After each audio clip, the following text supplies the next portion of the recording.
We now continue into Hebrews chapter 10, where the author explains the sufficiency of Messiah's once for all sacrifice, calls believers to perseverance, and warns against shrinking back from faithful obedience. This chapter contains many explicit to not groundings, which we'll go over later.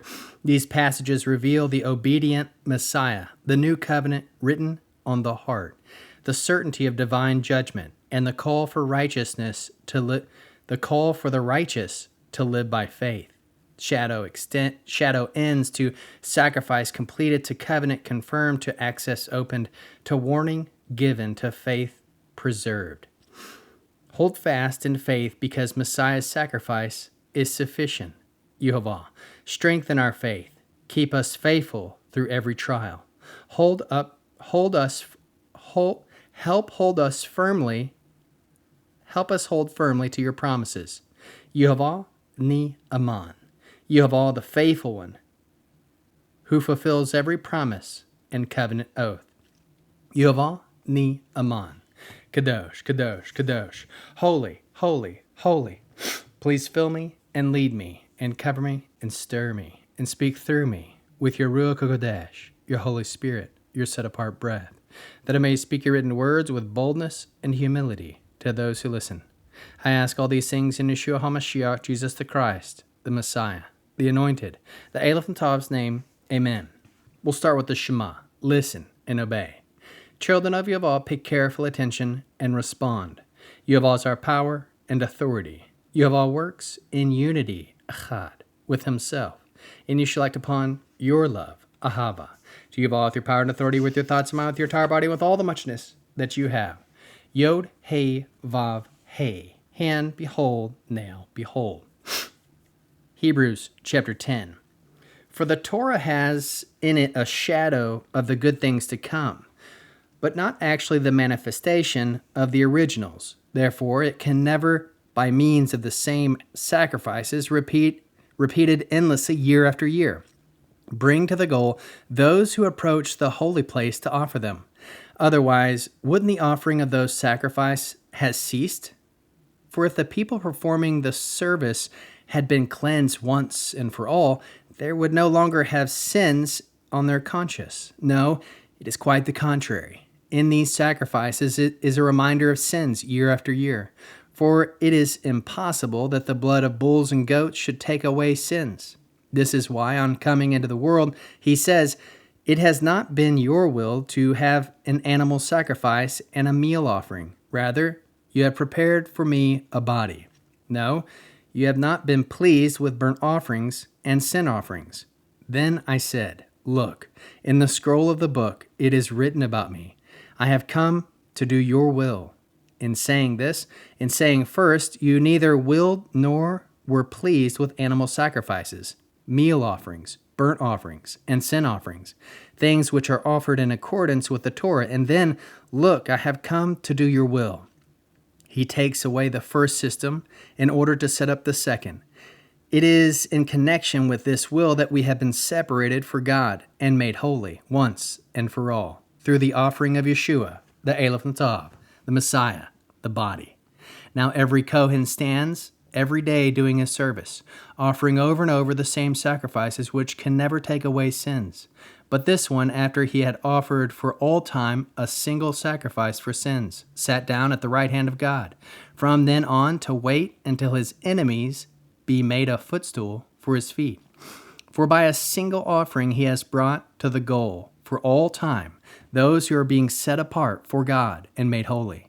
This is the covenant which I will make with them after those days, says Yehovah. I will put my Aleph Tav Torah on their hearts and write it on their minds. He then adds, and their sins and their wickednesses I will remember no more.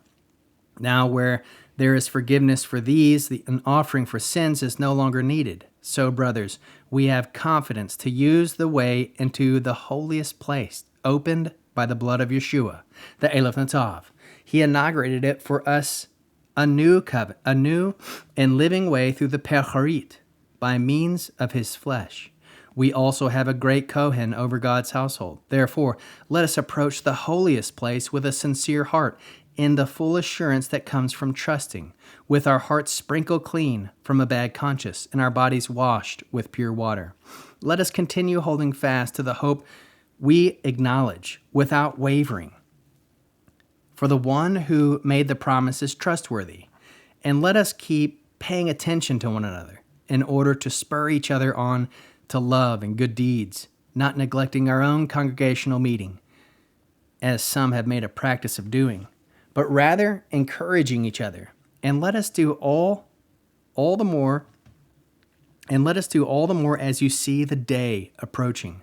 For if we deliberately continue to sin after receiving the knowledge of the truth, there is no longer remains a sacrifice for sins, but only the terrifying prospect of judgment, of raging fire, that will consume the enemies. Someone who disregards the Torah of Moshe is put to death, without mercy, on word of 2 or 3 witnesses. Think how much worse will be the punishment derived. Think how much worse the punishment deserved by someone who has trampled underfoot the Son of God, who has treated as something common the blood of the covenant, which made him holy, and who has insulted the Spirit giver of God's grace. For the one we know is the one who said, "Vengeance is my responsibility, I will repay," and then said, "Yehovah will judge his people."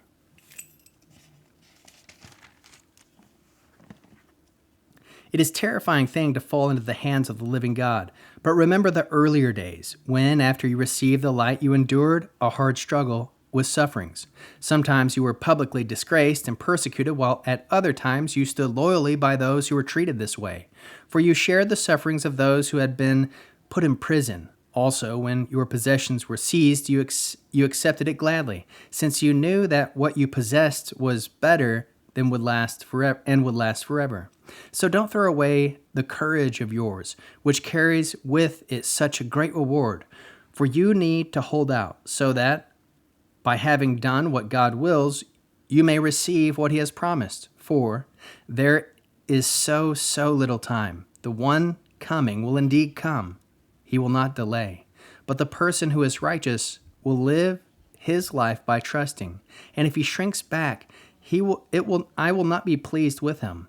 However, we are not the kind who shrink back and are destroyed. On the contrary, we keep trusting and thus preserve our lives. What is the Hebrew word that encapsulates this chapter? Emunah, faithfulness, steadfast trust, loyal endurance, and covenant fidelity. Tanakh spine.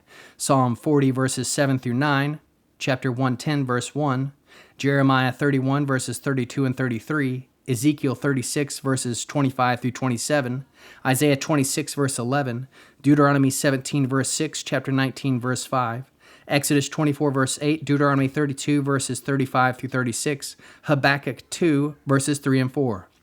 Psalm 40 reveals the Messiah delighting to do the will of Yehovah. Jeremiah 31 and Ezekiel 36 point to the internal transformation of the new covenant. Deuteronomy and Exodus establish covenantal accountability and testimony. Habakkuk 2 provides the chapter's climatic exhortation. The righteous will live by faith. Chapter flow. The Torah sacrifices are described as shadows of greater realities. Repeated sacrifices cannot fully perfect worshipers. Psalm 40 is applied to Messiah's obedience. Messiah comes to accomplish the will of Yehovah. His offering sanctifies believers once for all. Earthly priests stand continually ministering. Messiah offers one sacrifice and sits down. He sits at the right hand of Yehovah. His enemies await final subjection. Jeremiah's new covenant promise is reaffirmed. Sins are remembered no more. Access into the holy place is opened. Believers approach with sincere hearts and full assurance. The assembly is urged not to neglect gathering together. Perseverance becomes increasingly important. A severe warning is given regarding deliberate rebellion. Yehovah's judgment is certain. Former endurance under persecution is remembered. Believers are called not to throw away their confidence. Habakkuk's prophecy is quoted. The righteous live by faith. Believers are called not to shrink back. Sacrifice finished to access open to covenant secured to faith required to perseverance commanded. Core theme. Hebrews 10 marks a major turning point. The argument concerning sacrifice reaches its climax. The repeated sacrifices of the earthly system pointed toward greater reality. Messiah accomplishes through one offering what countless sacrifices could never complete. The chapter then shifts from doctrine to response. Because access has been opened, believers must draw near. Because faithfulness has been secured, believers must hold fast. Because the promise is certain, believers must persevere. The final emphasis comes from Habakkuk. The righteous live by faith. Faith is not merely agreement. It is steadfast loyalty to Yehovah despite delay, hardship, opposition, and uncertainty. How can we learn to love Yehovah, the heart, soul, mind, and strength? We can love Yehovah by embracing the sacrifice he provided. Love Yehovah by drawing near with sincere faith. Love Yehovah by persevering faithfully unto the end. How can we learn to love our neighbors as we love ourselves and as Yeshua loves us? Encourage believers who are weary or discouraged. Gather faithfully with the community of believers. Spur one another toward love and good works. How can we bear one another's burdens? Strengthen those facing persecution or hardship. Walk alongside believers struggling with doubt. Remind one another of the hope still ahead. What are the top 3 fruits of the Spirit found in this chapter? 1. Faithfulness, emunah. The righteous live through steadfast faith. 2. Perseverance, hatmadah. Confidence must be maintained until the end. 3. Courage, ometz.